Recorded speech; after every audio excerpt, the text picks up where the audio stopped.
Hello guys and welcome to focus with us. और previous year में हमने अपने एक टॉपिक डिस्कशन किया था जिसमें हमने आपको बताया था कि इस जो हमारा चैनल है उसमें आने वाली सीरीज़ में हम क्या किस डिस्कस करेंगे। हमने उसमें आपको बताया था कि national organisations, international organisations, treaties यानी जितने भी इंडिया के और यूएसए यानी जितनी भी यूनाइटेड नेशन और जितनी भी एक्ट इम्पोर्टेंट एक्ट हैं उनके बारे में हम लेक्चर्स लाएंगे, वीडियोस लाएंगे। तो उसके सीरीज़ में पहला आपका जो वीडियो है वो ये है यूनाइटेड स्टेट के बारे में। तो जो यूनाइटेड स्टेट है ये खुद एक बहुत बड़ी ऑर्गेनाइजेशन है। ये कई सारी ऑर्गेनाइजेशन को अपने अंदर समाहित करती है, या कह सकते हैं ये कई सारी ऑर्गेनाइजेशन को संचालित करती है। इसके अंदर क्या क्या हम पढ़ेंगे वो हम इसमें दिखा देते हैं। जैसे मेरा नाम है पंकज और मैं इस लेक्चर का वीडियो बताऊंगा आपको। यहाँ पे देखिए जो इसके अंदर हम क्या क्या पढ़ने वाले हैं। पहला है मेन ऑर्गेनाइजेशंस या ऑर्गेन्स। ठीक है, जो इसके मेन ऑर्गेनाइजेशंस हैं वो पहले यूनाइटेड नेशन की जनरल असेंबली। मतलब यूनाइटेड नेशन अपने अंदर कौन कौन से ऑर्गन्स हैं या उसके अंदर क्या क्या पार्टीज वर्क करती हैं। United nation general assembly, United nation security council, United nation economy social council, secretariat, international court of justice, आपका ट्रस्टशिप। फंड एंड प्रोग्राम्स के अंदर यानी कि ऐसे ऐसे कुछ प्रोग्राम्स भी हैं, ऐसे कुछ ऑर्गेनाइजेशन हैं जो फंड को प्रमोट करते हैं, यानी कि फ़ंड लेते हैं, प्रमोट फंड को डिस्ट्रीब्यूट करते हैं ताकि वो यूज़ आ सके दूसरी चीज़ों में, जैसे पीस बनाने में, इकोनॉमी को सही करने में, इन चीज़ों में यूज़ आ सके। उसके अंदर हम पढ़ेंगे यूनाइटेड नेशन वुमेन, UNCTAD। ये बाद में हम अच्छे से डिस्कस पढ़ेंगे। ठीक है, डिस्कशन इसका अच्छे से करेंगे। World food programme, united nation development programme, इसमें रिलेटेड ऑर्गेनाइजेशन इसके कौन कौन सी हैं वो भी देखेंगे, जैसे international atomic energy agency, world trade organisation, international organisation of migration. और अब देखिए यहाँ पे कुछ स्पेशलाइज्ड एजेंसी भी हैं, जैसे वर्ल्ड बैंक ग्रुप। ये जितनी भी एजेंसी है इनके बारे में हम आपने डिस्कस किया था कि कौन कौन से इंटरनेशनल ऑर्गेनाइजेशन है, नेशनल ऑर्गेनाइजेशन, वो सारी यहाँ पे आपकी अवेलेबल है। वो सारी की सारी हम इसमें आप डिस्कस करेंगे। इस लेक्चर ये जो आपके यूनाइटेड नेशन है इसके कई सारे लेक्चर्स हो सकते हैं, इसलिए हम थोड़ा थोड़ा पढ़ेंगे क्योंकि एक लेक्चर बहुत बड़ा हो जाएगा। तो पहली हमारी है यूनाइटेड नेशन। तो यूनाइटेड नेशन के बारे में हम पहला थोड़ा सा समझ लेते हैं कि ये है क्या। तो आपको पता है ये एक इंटरनेशनल ऑर्गेनाइजेशन है जो वर्क करती है पीस पर, सोशल इकोनॉमी पर, सोशल साइंस पर, इन्वायरमेंट पर। ये बहुत सारी अपनी रिपोर्ट्स लाती है, पब्लिक इंडेक्स पब्लिश करती है, जिसके थ्रू कंट्रीज़ अपना डेवलपमेंट देखती है और ये बताती है कि कौन सी डेवलप्ड कंट्री है, कौन सी अनडेवलप्ड कंट्री। आपको हिस्ट्री में जाएँ तो आपको पता है कि यूनाइटेड नेशन का इस्टेब्लिशमेंट 1945 में हुआ था, वर्ल्ड वार टू के बाद। जब वर्ल्ड वार सेकेंड हमारा फिनिश हुआ था तब उसको पीस बनाए रखने के लिए हमारे वर्ल्ड वार नेशन बनाई गई। इसकी शुरुआत हो गई थी 1945-26 जून से, और 1945-24 अक्टूबर को ये बन के तैयार हो गई। जब ये बनी थी तो इसमें 51 कंट्री ने इसमें साइन किए थे। इसमें क्या क्या क्वेश्चन आएंगे वो भी हम लास्ट में देखेंगे। अब इसकी अगर पेरेंट ऑर्गेनाइजेशन की बात की जाए तो इसकी पेरेंट ऑर्गेनाइजेशन थी the lease of nation. The lease of nation, ये आपने ये वर्सैले की संधि बहुत बार सुनी होगी। वर्सैले की संधि हुई, वर्सैले की संधि हुई।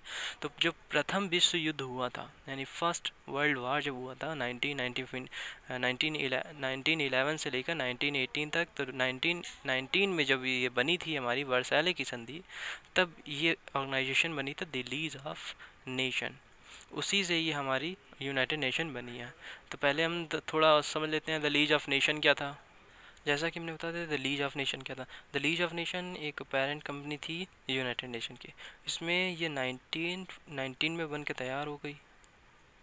और कहाँ बनी थी ये? वर्सैले में। तो वर्सैले की संधि इसीलिए इम्पॉर्टेंट है क्योंकि इसमें बहुत सारी, एक तरफ तो जर्मनी था, जब जो प्रथम विश्व युद्ध की शुरुआत जिसने की थी जर्मनी, और दूसरी तरफ एलाइड पावर्स थी, एसोसिएटेड पावर्स थी, जैसे यूके, यूएसए और ब्रिटिश एम्पायर। ब्रिटिश एम्पायर मतलब उस समय ब्रिटिश एम्पायर कहा जाता था। उसमें बहुत सारी कंट्रीज आती थी जैसे UK, Canada, Australia, south Africa, New Zealand. उसमें इंडिया भी आता था, इटली, जापान, ये सब पहले ब्रिटिश के अंडर में थे। तो फ्रांस, इटली, जापान ये अलग थे। तो उसकी ये सब एलाइटेड पावर थी। प्रिंसिपल पावर्स थी, और बहुत सारे अलग छोटे छोटे देश भी थे जो इस फर्स्ट वर्ल्ड वॉर में शामिल थे। इसी को पीस बनाने के लिए हमारा क्या हुआ, ट्रिटी बनी, ऑर्गेनाइजेशन बनी, द लीग ऑफ नेशन, और उसने बहुत सारा जर्मनी से पार्ट अलग कर दिया, कुछ पार्ट बहुत सारा पैसा जर्मनी से ले लिया, प्रमोट कर दिया दूसरे देशों को, जैसे यूएसए को दिया, यूके को दिया। तो इस तरह से अलग अलग देशों को जर्मनी का कुछ कुछ हिस्सा बांट दिया गया। तो उसी के बाद तो आपको पता है ना, जो वर्ल्ड वार 2 की रीज़न था वो यही सारे रीज़न में से नंबर 1 पे था, वर्साइले की संधि। अगर आपसे कोई पूछा जाता है कि इस वर्ल्ड वार सेकेंड का जो फर्स्ट रीज़न था, इम्पॉर्टेंट रीज़न था, वो यही था वर्साइले की संधि। इसमें बहुत सारे गलत काम भी हुए थे, जैसे कि सारा का सारा पैसा छीन कर बड़े बड़े देशों में बांट दिया गया, साथ ही साथ पूरे जर्मनी के टुकड़े कर दिए गए।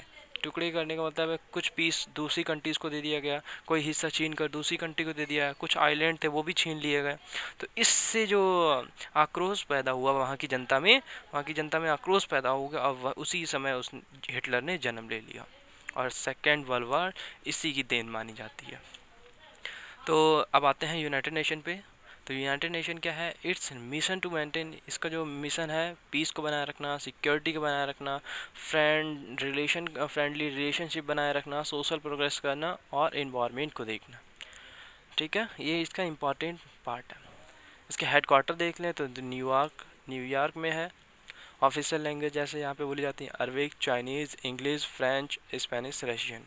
यहाँ की 6 आपकी ऑफिशियल लैंग्वेज है, 6। अगर आपसे कोई पूछा जाता है ऑफिशियल लैंग्वेज कौन सी है, अगर पूछा जाता है आपसे हिंदी ऑफिशियल लैंग्वेज है या नहीं है, तो आप बताएंगे इसकी ऑफिशियल लैंग्वेज नहीं है हिंदी। ठीक है, इंग्लिश इसकी ऑफिशियल लैंग्वेज है, इंग्लिश। चाइनीज़ भी कभी कभी पूछा जाता है कि चाइनीज़ इसकी ऑफिशियल लैंग्वेज है नहीं है, बहुत सारे लोग नहीं जानते तो ये बोल देते हैं हाँ नहीं है, लेकिन ये चाइनीज़ इसकी ऑफिशियल लैंग्वेज है। इसके मेंबर्स लगभग अभी तो 193 थे, लेटेस्ट मेंबर अभी साउथ सूडान इसमें ऐड हुआ था। जनरल सिक्योरिटी की बात करें तो एंटोनियो गुटेरेस, ये पुर्तगाल से। और इसके चार्टर की बात की जाए तो इसके चार्टर में लगभग 111 आर्टिकल्स हैं। उन 11 आर्टिकल्स में जो इम्पोर्टेंट मैं इसमें बात करूँगा, तो इसमें जो स्पेशलाइज एजेंसी है, यानी कि जो स्पेशल एजेंसी के बारे में बात की गई है, वो एजेंसी के आर्टिकल 57 की बात की गई है। और जो इसमें फ़ंड दिया जाएगा प्रोग्राम के लिए, इस्टेब्लिश करने के लिए अथॉरिटीज़ को, तो वो आपका आर्टिकल 22 में बताया गया है। अब बात करते हैं India members in United nation, मतलब इंडिया के मेंबर्स कौन कौन से यूनाइटेड नेशन में वर्क कर चुके हैं। तो आपको पता है सौम्या स्वामीनाथन, ये डायरेक्टर जनरल थी Indian council of medical research, जो यूनाइटेड नेशन का एक छोटा सा ऑर्गेनाइजेशन है। ठीक है, ये वहाँ पे as a chief scientist WHO में, आपकी WHO में साइंटिस्ट ये अपॉइंटमेंट हुई थी। एंड इंडियन जस्टिस दलवीर वंदरी, ठीक है, वंदरी ये क्या है, री इलेक्टेड हुई थी जज as a international court of justice में, जो किसका पार्ट है, यूनाइटेड नेशन का पार्ट है। इंटरनेशनल नीरू चड्ढा, ये भी आपके इलेक्टेड हुए थे इंटरनेशनल ट्रिब्यूटरी फॉर लॉ, ये सी में, जो भी आपका क्या है यूनाइटेड नेशन का ही एक पार्ट है। तो इंडिया के भी कुछ इम्पॉर्टेंट पर्सन्स जो यूनाइटेड नेशन में अपनी भूमिका निभा चुके हैं, उनके बारे में भी यहाँ पे इम्पॉर्टेंट आपको लाइंस दे रखी हैं। तो इस वीडियो में हम पहले देखेंगे यूनाइटेड नेशन की जनरल असेंबली, फिर उसके बाद इसी में देखेंगे यूनाइटेड नेशनल की सिक्योरिटी काउंसिल। बाकी इस तरह से हमारे लेक्चर वीडियोज़ आते रहेंगे, उनको देखने के लिए पहले सब्सक्राइब कर दें, उसके बाद बेल आइकन आएगा, बेल आइकन पे ऑल पे क्लिक कर दें, तो जितने भी नोटिफिकेशन है हमारी यूनाइटेड नेशन की जनरल असेंबली पे। तो देख लीजिए, आप जानते हैं ये मेन डेलिबरेट ऑर्गेनाइजेशन है। मेन डेलिबरेट ऑर्गेनाइजेशन का यहाँ पे सीधा मीन्स है यही जो असेंबली है, यही पूरे यूनाइटेड नेशन की देख रेख करती है, यही अपने में सारी जितने भी फीचर हैं यही आपका मैनेज करती है, सिक्योरिटी काउंसिल को, इकोनॉमिक काउंसिल को, इन्वायरमेंट काउंसिल को।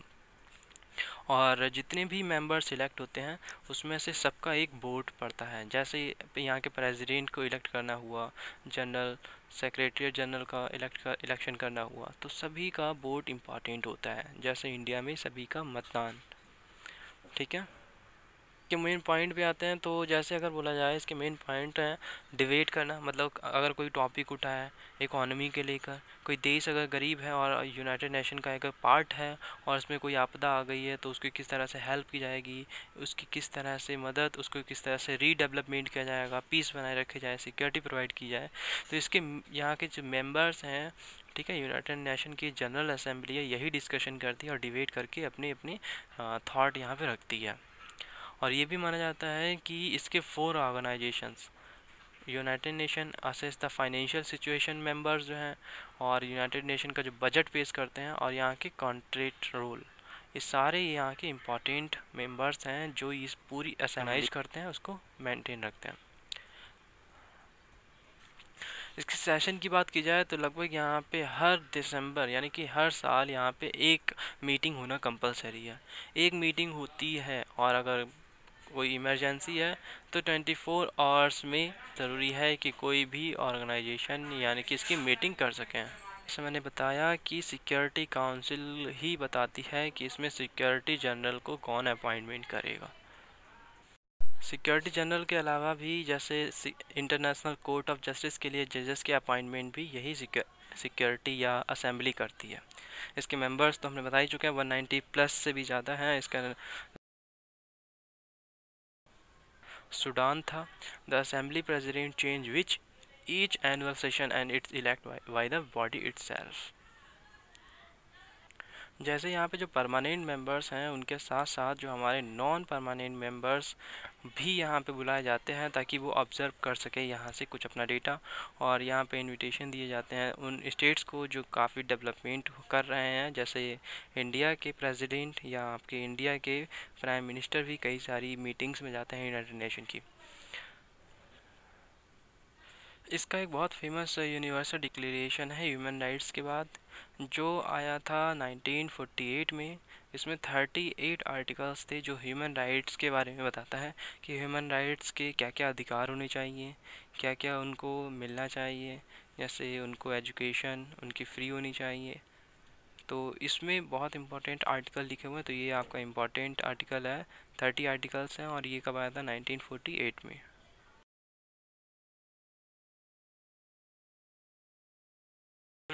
ऑर्गेनाइजेशन ने डेवलपमेंट की जिनका नाम रखा द मिलेनियम डेवलपमेंट गोल्स। इसका काम ये था कि जितनी भी पॉवर्टी है इसको, एड्स को, HIV को, उसको इम्प्रूव करना और साथ ही साथ पॉवर्टी को साथ में लेकर सस्टेनेबल डेवलपमेंट गोल को अचीव करना। तो यहाँ पे जो सस्टेनेबल डेवलपमेंट गोल की बात प्राइम मिनिस्टर हमारे करते हैं वो यहीं से लिया गया है। उसके बाद हमारे प्राइम मिनिस्टर ने अपने स्टेटों में भी सस्टेनेबल डेवलपमेंट गोल को बनाया। और ये इम्पॉर्टेंट पॉइंट है, इसमें पहला ही आपका इम्पॉर्टेंट पॉइंट तो हो गया कि इसकी जो पावर होती है वो सारी पावर जो होती है यूनाइटेड नेशन की जनरल असेंबली के पास होती है। यही चार्टर के प्रिंसिपल में कोई भी अमेंडमेंट कर सकते हैं। यही इंश्योर करते हैं कि एक स्टेट यानी कि कोई भी कंट्री वोट डाल सकती है, नहीं डाल सकती है। और यूनाइटेड नेशन की जो जनरल असेंबली है 2012 में सीरियन गवर्नमेंट के खिलाफ भी इन्होंने अपना प्रदर्शन किया, यानी कि उसको भी ब्लैक लिस्ट कर सकते हैं ये लोग। आपको जानते हो सीरियन गवर्नमेंट 2011 में राइज हुई थी और सीरियन गवर्नमेंट ने कई सारी आतंकी गतिविधियों को भी बढ़ावा दिया था। और इसने ही 2014 में यानी कि क्रिमियास का जो प्रश्न होते हैं या एक कह सकते हैं जनमत संग्रह, उसको छोड़ दिया, ये कहते हुए क्योंकि यूक्रेन रसिया को ज्वाइन कर लिया और जो यहाँ की इस चार्टर के खिलाफ था। अगर यूनाइटेड नेशन के बजट की बात की जाए तो इसका बजट जो है कई सारी कंट्रीज से आता है, जैसे डेवलप्ड कंट्री हो गई, डेवलपिंग कंट्री हो गई, नॉन डेवलपिंग कंट्री हो गई। तो डेवलप्ड कंट्री से और डेवलपिंग कंट्री से इसका बजट थोड़ा सा ज़्यादा होता है क्योंकि डेवलप्ड कंट्री इसके प्रमोटिंग को ज़्यादा फंड देती है।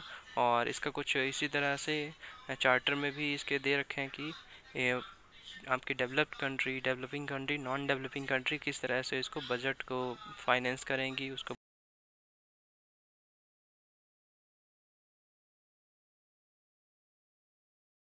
दे सकती हैं, यानी कि उसकी इकोनॉमी पे ये डिपेंड करता है कि वो उसे कितना देना होगा। जैसे सबसे ज़्यादा आप यूनाइटेड नेशन को अगर कोई बजट देता है या उसको इकोनॉमी कंट्रीब्यूट करता है तो वो है यूएसए, उसके बाद रशिया, उसके बाद चाइना। तो ये कंट्रीज जो डेवलप्ड कंट्रीज़ हैं वो इसको ज़्यादा डोनेशन देती हैं। और इस तरह से कई सारे मेंबर्स हैं इस यूनाइटेड नेशन के जो कंट्रीज़ को संभालते हैं और कंट्रीब्यूट करते हैं। और ये कंट्रीब्यूशन जाता कहाँ है?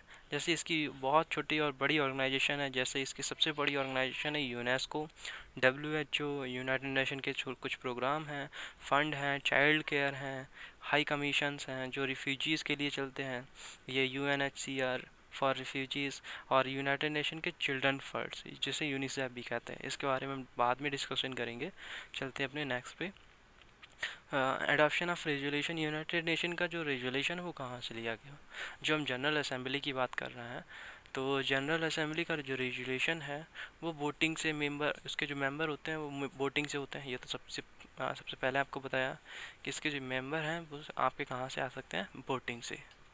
और तब भी ये ज़रूरी नहीं है कि अगर कोई मेंबर कहता है कि ये वोट डालना चाहिए, वोट डालना ज़रूरी है, फिर भी ये कंपलसरी नहीं है कि आप इसमें वोट डालें। जैसे आप सभी मेंबर्स वोट डालेंगे तो इसका ये मतलब कभी नहीं है कि सारे मेंबर्स एग्री हैं विद द ड्राफ्ट। कई सारे मेंबर्स अलग अलग अपना सुझाव देते हैं कि ये नहीं होना चाहिए, वो होना चाहिए। तो ये बिल्कुल कंपलसरी नहीं है कि सारे जब मेंबर्स वोट डाल रहे हैं या वोट नहीं डाल रहे हैं फिर भी एग्री हैं, तो वो इसमें एग्री हैं। ठीक है। इसके कंसिडरेशन किया जाता है कि ये जो प्रोसेस है इंक्लूसिव नेचर की है। इसकी वोटिंग की बात की जाए तो अगर मेजॉरिटी ऑफ मेंबर्स अगर सहमत होती हैं, ठीक है, तब तो इसमें यह कोई भी रेजोल्यूशन पास किया जा सकता है। तो ये था हमारा यूनाइटेड नेशन की जनरल असेंबली। इसके कुछ रीसेंट डेवलपमेंट देख लेते हैं। तो इसमें जो यूनाइटेड नेशन की जनरल असेंबली है ये फर्स्ट एवर हाई लेवल की मीटिंग रखती है, और उस मीटिंग में सबसे इन्होंने बताया कि ट्यूबरक्लोसिस जो एक बीमारी होती है उसके लिए इन्होंने एक थीम भी रखी है। तो आपको पता है यूनाइटेड नेशन के अंदर आता है WHO, तो उसने थीम इसकी रखी थी united to end tuberculosis and urgent global responses to a global epidemic pandemic. ये कई सारी डिजीज़ को भी यही डिक्लेयर करती है कौन सी डिजीज़ एपिडेमिक है, कौन सी डिजीज़ पैंडेमिक है, जैसे महामारी, सिंपल सा फैलाव, ये सारी यही डिक्लेयर करती है, WHO डिक्लेयर करता है। द स्पेशल सेशन इसका रहा था एम टू एक्सेलरेटिंग TB, यानी TB को प्रमोट करना, यानी TB जो आपकी बीमारी होती है उसको सबके सामने खुल के लाना कि TB कैसे होती है, और मेनली TB से होने वाली मौतों को भी कम करना था। ठीक है। और जितने भी मेंबर्स हैं ये मार्क्स रेजोल्यूशन भी प्रेजेंट करते हैं यहाँ पे, मार्क्स रेजोल्यूशन। और इम्पॉर्टेंट है इसमें वेनेजुएला एंड लीबिया। इसमें इसलिए इम्पोर्टेंट है क्योंकि इसमें 3 साल से जो वोटिंग नहीं कर पा रहे हैं ये लोग, क्योंकि ये दोनों कंट्री जो हैं 3 साल से इन्होंने मिलियंस ऑफ डॉलर पेड नहीं किए हैं इस वर्ल्ड बॉडी को। अब आते हैं इसमें यूनाइटेड नेशन की सिक्योरिटी काउंसिल। तो यूनाइटेड नेशन की सिक्योरिटी काउंसिल में सबसे प्राइमरी रिस्पॉन्सिबिलिटी बनती है मेंटेनेंस की, चाहे मेंटेनेंस में पीस हो सिक्योरिटी हो। ठीक है। पीस और सिक्योरिटी की इम्पॉर्टेंट रिस्पॉन्सिबिलिटी है यूनाइटेड नेशन सिक्योरिटी काउंसिल की। कई बार सिक्योरिटी काउंसिल अलग अलग देशों से सेना बुलाती है और उन्हें पेड करती है फॉर ग्रुप में, और उनसे जहाँ पे भी जैसे आतंकवादी का नक्सली एरिया होता है वहाँ पे उन्हें लड़ने के लिए भेजती है, और उनसे कहती है पीस बनाने के लिए वहाँ पे। जैसे कहीं पे अगर कोई देश अपने ही अंदर लड़ रहा है तो वहाँ पे भी पीस बनाने के लिए इसी का काम होता है। किसी भी देश को ब्लैक लिस्ट करना या उसके किसी भी मेंबर्स उसके कंट्री के मेंबर को आतंकवादी घोषित करना, ठीक है, ब्लैक लिस्ट करना, आतंकवादी घोषित करना, ये सब इसी के हाथ में होता है। जैसे अभी पाकिस्तान के तो इसका जो जैश ए मोहम्मद उसको भी ब्लैक लिस्ट कर दिया गया by the United nation of security council. तो सिक्योरिटी काउंसिल के थ्रू ही ये आता है, उसको आतंकवादी घोषित किया जाता है। तो पर इसमें इसको देखने वाली इंपॉर्टेंट पॉइंट्स यहाँ पे दे रखे हैं। जैसे इसके 15 मेंबर्स हैं, 5 परमानेंट मेंबर्स हैं, बाकी सब अनपरमानेंट मेंबर्स हैं। जो 5 परमानेंट मेंबर्स US, UK, रसिया, फ्रांस, चाइना ही, और बाकी के 10 मेंबर्स जो हैं 2-2 साल के लिए इलेक्ट होते हैं। कई बार इंडिया भी इसका पार्ट रह चुका है। द मेन सर्टन एलिजिबिलिटी इसकी क्या है, to maintenance of international peace and security. तो यहाँ पे अगर इसका जोग्राफिकल डिस्ट्रीब्यूशन देखा जाए सिक्योरिटी काउंसिल्स के मेंबर्स का, तो अफ्रीका ग्रुप से 3 मेंबर्स, एशिया पैसिफिक से 2 members, Latin America and Caribbean से ग्रुप से 2 members, western European and other group से 2 member, in eastern European group से 1 मेंबर्स इलेक्ट किया जाता है। और ये बैरी होते रहते हैं, मतलब किस कंट्री से कितने मेंबर्स इलेक्ट किए जाएंगे। अगर बात की जाए तो अरब स्टेट की एक सीट जो है अफ्रीका कोटा से पूरी भरी रहती है, मतलब अरब स्टेट से 1 मेंबर्स ज़रूर सिलेक्ट किया जाना है। और बता दें टर्की और इसराइल जो अरब स्टेट के मेंबर्स हैं, अरब स्टेट की छोटी सी कंट्रीज़ हैं, ये इन्होंने क्ली नेशनल काउंसिल में वर्क नहीं किया है। और अगर अभी के जितने भी नॉन परमानेंट मेंबर्स हैं, क्योंकि परमानेंट मेंबर्स तो 5 ही हैं, यूके, यूएस, रसिया, फ्रांस, चाइना, कई बार चाइना ने अपनी टांगें भी उड़ाई हैं जैसे मोहम्मद को ब्लैक लिस्ट नहीं करने के लिए। जब भी ये अगर कोई भी देश ब्लैक लिस्ट किसी भी व्यक्ति को करवाना चाहता है तो उसके लिए 5 मेंबर्स के साइन यानी 5 मेंबर्स के वोट होना चाहिए, लेकिन चाइना ने कई बार अपना वोट नहीं दिया, जिसके कारण ये जो चार्टर था, एक्ट था, उसको बंद करना पड़ा, रद्द करना पड़ा। लेकिन आखिरकार चाइना को झुकना पड़ा और चाइना को वोट करना पड़ा। तो इसके नॉन परमानेंट मेंबर्स के यहाँ पे देख लेते हैं आपका, जैसे Italia, Guinea, Kuwait, Peru, Poland, Belgium, Dominican Republic, Germany, Indonesia, South Africa, ये सारे इसका नॉन परमानेंट प्रेजेंट के नॉन परमानेंट मेंबर्स हैं। अब आते हैं यूनाइटेड नेशन के जो परमानेंट मेंबर्स हैं या नॉन परमानेंट मेंबर्स हैं उनकी पावर के बारे में। तो उनकी पावर में सबसे ज़्यादा इम्पॉर्टेंट है वीटो पावर। वीटो पावर बहुत ही ज़्यादा पावरफुल पावर होती है जो किसी भी व्यक्ति या किसी भी ऑर्गेनाइजेशन को सबसे ज़्यादा पावर देती है। जैसे अगर इंडिया में बात किया जाए तो हमारे जो कॉन्स्टिट्यूशन में है उसमें भी वीटो पावर का इस्तेमाल बताया गया है। वीटो पावर जैसे किसी माफ़ी भी दे सकती है, किसी को सबसे बड़ा पाबंद भी लगा सकती है। वीटो पावर केवल है हमारे पास राष्ट्रपति के पास। ठीक है, तो ऐसे ही वीटो पावर है इन 5 देशों के पास जो परमानेंट मेंबर्स हैं। तो ये डिसीजन ले सकते हैं किसी पर भी। और अगर कोई भी मैटर ये पास कराना चाहते हैं तो उसके लिए परमानेंट मेंबर्स का जो वीटो पावर है यानी परमानेंट मेंबर्स का वोट बहुत कंपलसरी है। अगर एक मेंबर भी वोट नहीं करता है तो जो मैटर है वो क्लोज कर दिया जाएगा, उस पर बात नहीं की जाएगी। मोस्टली अगर वीटो पावर का बात की जाए तो बहुत बार यूज़ और हंड्रेड्स ऑफ रेजोल्यूशंस को बंद करने के लिए। इसमें कई सारे ऐसे रेजोल्यूशंस आते हैं जो यूनाइटेड नेशन के खिलाफ होते हैं, तो उनको बंद करने के लिए यूनाइटेड नेशन वीटो पावर का यूज़ करता है। और हाल ही में 2018 में यूएसए के जो डोनाल्ड ट्रंप हैं, इन्होंने वीटो पावर का यूज़ करके इज़राइल को जो पैलेस्टीनियन सिविलाइजेशन की डेथ हुई उसके दौरान बॉर्डर को प्रोटेस्ट किया, जो गाजा कंट्री है उसके अंदर। अगर इसकी G4 नेशन की बात की जाए, G4 नेशन ये हमारा एक छोटा सा ग्रुप है G4 नेशन, जिसमें ब्राज़ील, जर्मनी, इंडिया और जापान है। इन्होंने भी ये माना है कि इनके पास भी परमानेंट मेंबरशिप होनी चाहिए और इनको भी वीटो पावर वहाँ पे मिलनी चाहिए।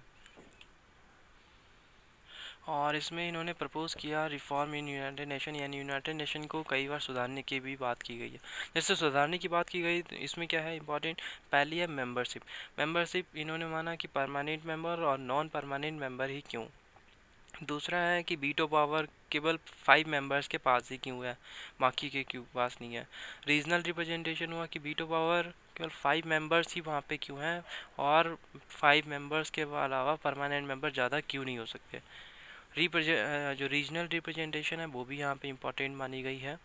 The size of large council, इस काउंसिल यानी यूनाइटेड नेशन जो काउंसिल है इसका बहुत बड़ा लार्ज साइज है, इसको छोटे छोटे पार्ट्स में डिवाइड करना या इसके ऊपर भी रिफॉर्म सुधार लाने की ज़रूरत को माना गया। रिलेशन माना गया सिक्योरिटी काउंसिल का और जनरल असेंबली का, इस पर भी सुधार लाने की ज़रूरत होगी। और अगर किसी भी सिक्योरिटी काउंसिल के एग्रीमेंट को पास होना हो तो कम से कम एटलीस्ट 2/3 यूनाइटेड नेशन के मेंबर्स के वोट चाहिए होते हैं और साथ ही साथ 5 वीटो पावर्स के मेंबर्स के कंपलसरी होते हैं वोट। तो ये भी इसका एक रिफॉर्म का बहुत